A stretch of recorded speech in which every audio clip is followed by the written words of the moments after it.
안녕하십니까. 반도체 소식을 전하는 고독달팽이 김석준 소장입니다. 삼성 파운드리가 7월 27일, 그 다음에 또 지난주에 애플하고 계약을 하면서 모든 언론이 하여튼 굉장히 긍정적으로 얘기를 하고 있는데, 테슬라하고 애플하고의 공동점은 뭐냐면 파운드리 계약이라는 거예요. 파운드리 계약은 장기적인 계약이에요. 적어도 3에서 5년 정도. 그러니까 당장의 실적에 반영이 되는 건 별로 없다는 얘기죠. 그래서 제가 오늘은 삼성전자, 테슬라, 애플 계약은 상징적, 진짜 광문은 HBM의 엔비디아 공급망 진입이라는 제목으로 말씀을 드리겠습니다. 그래서 삼성전자가 당장 4분기 아니면 26년 이럴 때 매출이라든가 이런 데서 좋은 실적이 나오려면 어떻게 해야 되냐, HBM3 12단 그 다음에 HBM4에 콜테스트를 통과를 해서 공급망에 진입을 해야 됩니다. 그렇지 않으면 굉장히 오래 걸립니다. 그래서 테슬라하고 22조 8천억 계약을 했지만 실제 생산하는 건 2027년 하반기거든요. 그리고 또 애플하고 계약도 내년입니다. 그래서 가까운 시기에 이렇게 매출이 잡히거나 삼성전자에게 이렇게 어떤 영업에 관계된 그런 건 사실은 별로 없습니다. 그래서 삼성전자와 테슬라, 애플 간의 계약은 단순한 수주 이상의 의미를 갖고 있는 건 사실이에요.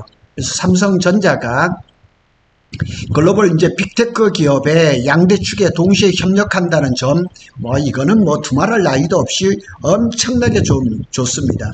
그래서 테슬라의 AI 및 자율주행 칩, 그래서 TSMC의 그 의존도를 줄이고 삼성하고 일을 한다는 거.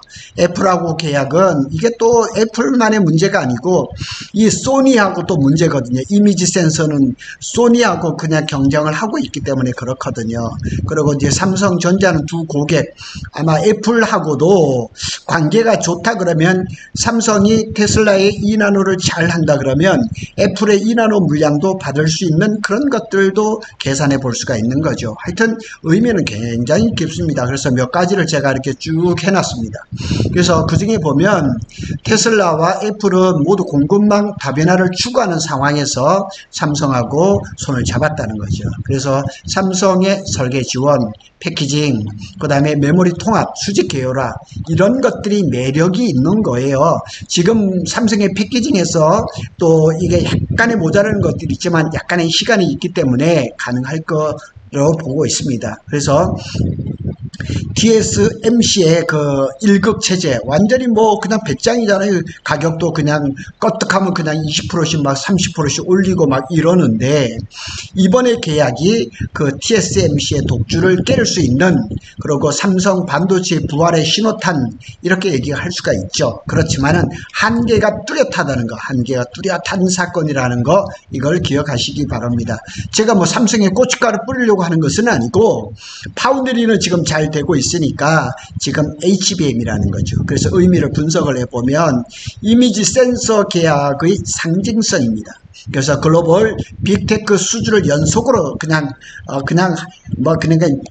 연타를 치면서 아주 그냥 뉴스의 중심이 됐죠. 테슬라의 A6 칩 2나노 공정, 그 다음에 애플의 이제 차세대 이미지 센서 이런 것들, 그 다음에 삼성전자가 한동안 부진했던 파운드리와 시스템 LSI 사업부에 신뢰 회복의 신호를 메시지를 줬다는 것. 참 큰 겁니다. 그리고 미국 중심의 미국 공급망의 포지셔닝을 기피하고 있다는 것. 사실은 삼성이 이번 애플하고 계약한 거는 테일러 팹이 아니고 오스틴 팹이었거든요. 텍사스 오스틴 팹은 삼성이 미국에서 반도체 사업을 꽤 오래 했습니다. 그래서 노하우도 상당히 많고 많은 인력들도 확보하고 있는 것도 사실입니다. 그래서 애플이 이번 계약을 텍사스 오스틴 팹에서 했던 건 여러 가지 의미가 있습니다. 미국 정부가 원하는 자국 내 생산, 이걸 다 했다는 얘기죠. 그래서 아마 TSMC도 애리조나 팹에서 이제 그 반도체를 생산하게 되는데, 제가 생각하기에는 삼성은 텍사스 오스틴 팹에서 노하우가 있고 인원이 있기 때문에 테일러 팹에서 가동을 하게 된다면 거기에 인원을 이쪽으로 좀 돌릴 가능성도 없지 않아 있습니다. 그래서 시스템 LSI 사업부가 이제 명예회복, 엑시노스 2000 뭐 500 이런 것 때문에 참 어려웠었는데 아이소셀 브랜드를 통해 가지고 이제 프리미엄 시장에 진입을 했다. 그리고 장기 납품 구조죠. 이미지 센서나 A6 칩은 보통 3에서 5년 정도의 장기 계약. 뭐 테슬라 같은 경우는 A6 계약, 이 칩 같은 경우는 2033년까지 계약이니까 장기 계약이죠. 그래서 매출의 안정성, 그 다음에 그 사이에 또 추가 발주 같은 거 이런 것들을 기대할 수가 있는 거죠. 그러나 매출이나 영업이익 임팩트에는 제한적입니다. 그리고 이미지 센서는 시장 규모가 24년도에는 200억, 27조 이제 수준에서, 그런데 이제 HBM 시장은 26년에 1000억 달러예요. 그러니까 뭐 200억, 뭐 이렇게 하면 이 HBM 시장이 애플과 계약한 그 이미지 센서 그 시장보다는 한 5배 이상 크기 때문에 이제 삼성은 좋다 이거예요. 파운드리 쪽에서 굵직한 빅테크 2개, 테슬라, 애플 계약을 했기 때문에 이제는 엔비디아의 공급망에만 진입을 한다 그러면 명실상부한 빅테크 기업으로서 삼성이 아주 손색이 없는 거죠. 이미지 센서 단가가 높아도 매출 비중이 제한적입니다. 그래서 또 A6 칩은 27년의 양산이라서 아직까지 실적에 반영이 어렵습니다. 그래서 결국 삼성 반도체가 실적을 끌어올리려면 메모리, 특히 HBM과 DDR5가 관건이라는 사실은 뭐 틀림없는 것입니다. 어쨌거나 분위기는 굉장히 좋게 끌어올렸다는 사실만큼은 틀림없는 것입니다. 삼성의 진짜 관문은 HBM의 엔비디아 공급망 진입입니다. 그래서 AI 서버 시장을 거의 90%를 장악하고 있는 엔비디아의 GPU의 HBM 채택률은 100%입니다. 그래서 엔비디아가 뭐 A100, 뭐 B100, 그 다음에 그레이스 블랙이라든가 뭐 이런 것들은 이 HBM이 아니고서는 절대로 만들 수가 없어. 채택률이 100%입니다. 그러니까 이 시장에 삼성이 지금 본격적으로 진입을 못하고 있거든요. 근데 이 시장은 지금 SK 하이닉스가 독점적인 그 지위를 하고 있거든요. 삼성은 여전히 퀄리피케이션에 지금 어려움을 지금 겪고 있지만 여러 소식들이 들려옵니다. 올해 하반기에는 되지 않을까 기대를 하고 있습니다. 일부에서는 광복절 즈음에 퀄 통과가 이루어지지 않을까 뭐 이런 얘기도 나오고 있습니다. 수익률이 40% 이상이 가능합니다.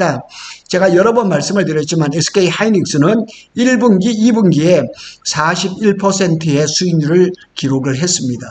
삼성전자는 처참합니다. 반도체가 1.4%입니다.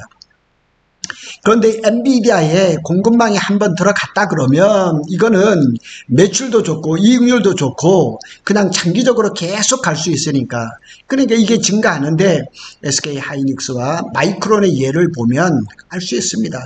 SK는 처음부터 잘했으니까 그렇다지만은 마이크론 같은 경우는 작년 뭐 5월 6월까지만 해도 잘 안 됐었어요. 근데 한미 반도체 장비를 쓰고 나서 매출이라든가 수익률이 떡상을 했거든요. 그래서 삼성도 조금 그 뭐 사이드로 나오는 얘기를 들어보면 HBM4 샘플을 한미 반도체 장비를 쓴 거 아니냐 뭐 이런 얘기를 나오는데, 그런 것들이 아마 이제 하반기가 되면 더 구체적으로 나오지 않을까 이렇게 예상도 해봅니다. 그래서 삼성이 만약 25년 안에 HBM4나 HBM3 12단에서 엔비디아의 인정을 못 받으면 테슬라하고 애플 계약의 상징성이 커도 재무적 반등 효과는 미미할 가능성이 높다는 얘기예요.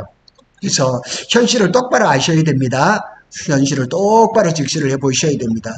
하여튼 뉴스거리로는 테슬라 계약, 애플 계약 이만한 그 뉴스거리는 없습니다. 그러나 실질적인 그 삼성의 재무 상태라든가 매출, 영업이익 이런 데는 HBM을 콜 통과를 하지 않고는 불가능하다는 얘기예요. 전략적인 판단을 한번 살펴보겠습니다. 이번에 테슬라하고 애플 계약은 삼성이 여전히 글로벌 빅테크와 협력할 수 있는 신뢰와 기술력을 보유했음을 보여주는 심리적이고 전략적인 이정표입니다. 근데 한계가 있어요. 그러나 반등을 위해서는 HBM에서 엔비디아의 공급망에 진입하는 게 필수입니다. 이게 필수입니다. 이게 선택사항이 아닙니다. 그리고 뭐 이미지 센서라든가 파운드리 이렇게 단발 계약으로는 D램이라든가 낸도 부분의 손실을 메울 수가 없습니다. 그래서 지금 애플하고 테슬라하고 계약한 거는 이 삼성 파운드리의 적자를 메꾸고 그 다음에 대외적인 신뢰도를 급상승시키는 데는 어마한 소재입니다. 그러나 내부적으로는 삼성한테 그 손실을 메꿔주기는 한계가 있다는 얘기입니다. 그래서 제안을 합니다. 25년 하반기 내에 HBM3 12단, HBM4 콜 통과를 반드시 이루라. 그 다음에 여기도 나오죠. 12단 HBM3 가격, 전력 효율, 경쟁력을 확보를 하라. 그 다음에 미국, 일본 AI 반도체 업계와 병행 계약을 체결을 하라. 제가 보기에는 이번 테슬라, 애플 계약은 경기 반등의 예열, 그냥 아주 대외 신뢰도를 급상승시키는데 이만한 소재가 없죠. 진짜 점화장치는 HBM의 엔비디아를 공급망에 진입하는 것입니다. 하여튼 누구나 다 알고 있는 사실이에요.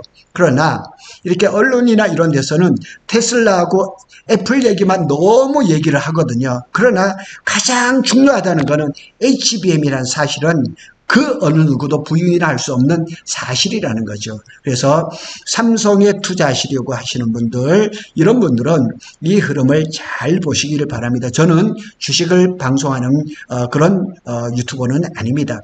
삼성의 전반적인 흐름을 추적하는 그런 일을 하고 있습니다. 하여튼 구독 달팽이는 삼성전자와 SK하이닉스 더불어 반도체 많은 소식을 빠르게 전해드리고 있습니다. 감사합니다.